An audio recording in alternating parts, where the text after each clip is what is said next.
Assalamualaikum Ibu. Waalaikumsalam. Perkenalkan, saya Suliati, mahasiswa dari Universitas Aisyah Surakarta. Bolehkah sebutkan nama dan alamatnya? Nama saya Budewi dari Karanganyar. Di sini nanti saya akan melakukan penkes tentang kemoterapi pada kanker serviks. Tujuannya supaya Ibu mengetahui apa itu kanker serviks dan cara atau persiapan sebelum Ibu melakukan kemoterapi ya Bu. Nanti di sini saya akan meminta waktunya sekitar 15-20 menit. Apakah ada yang ditanyakan? Tidak. Apakah Ibu sudah siap? Sudah. Nah, kalau begitu nanti di sini saya akan menjelaskan tentang persyaratan yang akan Ibu jalani ketika akan melaksanakan kemoterapi, menjelaskan efek samping pada kemoterapi, menjelaskan upaya untuk mengurangi efek sampingnya ya Bu. Sebelumnya, apakah Ibu sudah tahu tentang persiapan dan efek samping kemoterapi? Belum. Nah, Ibu belum tahu, di sini saya akan menjelaskan ya Bu.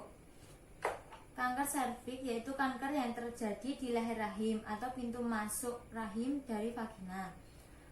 Yang pertama, persyaratan yang harus Ibu lakukan untuk kemoterapi yaitu fungsi nilai ginjal. Yang pertama, urea atau blood area nitrogen atau BUN. Normalnya 7,20 mg per dl.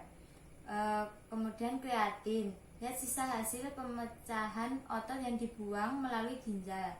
Tes untuk menentukan kadar kreatin dalam darah. Normal pada wanita 0,5 sampai 1,1 mg per dl ya Bu. Kemudian fungsi hati. Fungsi hati berfungsi untuk membantu mencerna protein dalam tubuh. Nilai normal SGOT-nya 5-20 N/L per mikro per liter. SGPT-nya 7-56 N/L ya Bu. Kemudian hemoglobinnya normalnya 12-15 G per dl. Protein sel darah merah yang berfungsi membawa oksigen ke seluruh tubuh. Kemudian leukosit normalnya 3.500 sampai 10.500. Sel darah putih yang berfungsi untuk kekebalan tubuh. Kemudian trombosit normalnya 150.000 sampai 400.000. Fragmen kecil di dalam darah yang tidak memiliki warna dan sering disebut keping darah. Kemudian saya di sini akan menjelaskan upaya yang dilakukan untuk memenuhi persyaratan menjalani kemoterapi ya Bu.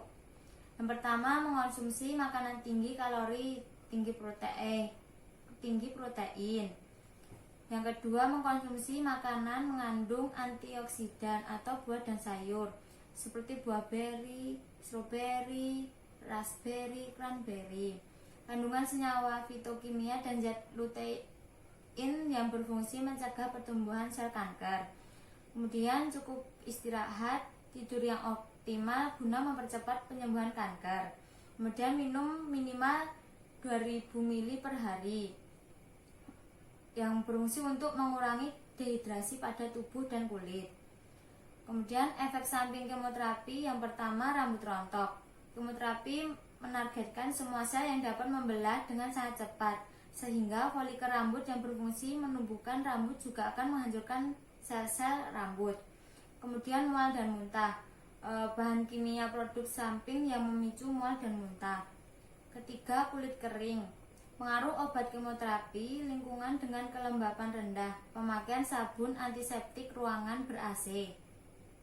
Kemudian hiperpigmentasi atau kehitaman. Obat seperti yating agen dan antitumor antibodi menyebabkan perubahan warna kulit jadi gelap. Kemudian nyeri kepala, stres dan tekanan diagnosis kanker pada sebagian orang, kerusakan saraf karena kemoterapi. Kemudian upaya untuk mengurangi efek sampingnya, hygiene rambut dan menyampaikan tumbuh kembali setelah terapi dihentikan. Gunakan sampo dan kondisioner berbahan ringan yang bermanfaat untuk melembabkan kulit dan gunakan sisir yang bergerigi lembut ya Bu. Kemudian hindari penggunaan produk rambut yang berbahan kimia seperti cat rambut atau yang disebut semir itu.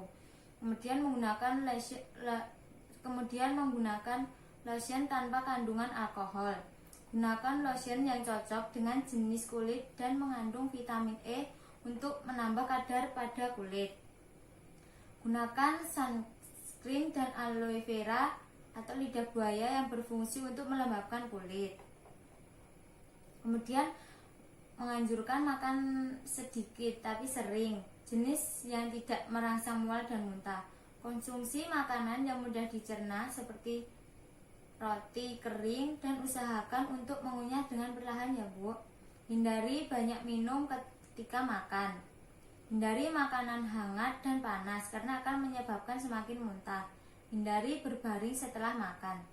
Yang selanjutnya mengkonsumsi buah dan sayur seperti buah jeruk, pisang, apel karena mengandung vitamin B6 dan mangan vitamin C, provitamin A, potasium yang bermanfaat bagi pemulihan kanker.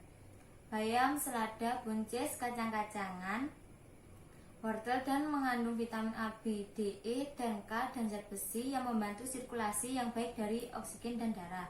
Bawang putih yang dipanggang atau langsung dikonsumsi dapat menghambat pertumbuhan beberapa sel kanker. Kemudian mengurangi nyeri non-farmakologi. Pertama, relaksasi, mengatur pernafasan ataupun jantung supaya dapat bernafas dengan lega. Contohnya yoga, meditasi, pijat relaksasi. Kemudian distraksi, memusatkan perhatian untuk menjauhi situasi yang tidak diinginkan dengan tujuan mengalihkan perhatian untuk mengurangi rasa kecemasan dan rasa nyaman. Contohnya melakukan hal-hal yang disukai seperti menghafal Al-Quran ya Bu. Widat imagery, membayangkan sesuatu yang disukai. Contohnya ibu sudah membayangkan di pantai, di taman, dan di pegunungan. Kemudian quit control, mengalihkan perhatian, namun tetap mengikuti arah dan panduan dari perawat ya Bu. Nah, di sini saya sudah selesai menjelaskan tentang kemoterapi pada kanker serviks. Apakah ada yang ditanyakan? Tidak. Kalau tidak ada yang ditanyakan, saya cukupkan sampai di sini. Apabila ibu nanti ingin bertanya, ibu bisa menghubungi saya. Terima kasih atas kerjasamanya dan waktunya. Saya mohon maaf bila ada salah. Sekian, wassalamualaikum warahmatullahi wabarakatuh. Waalaikumsalam warahmatullahi wabarakatuh.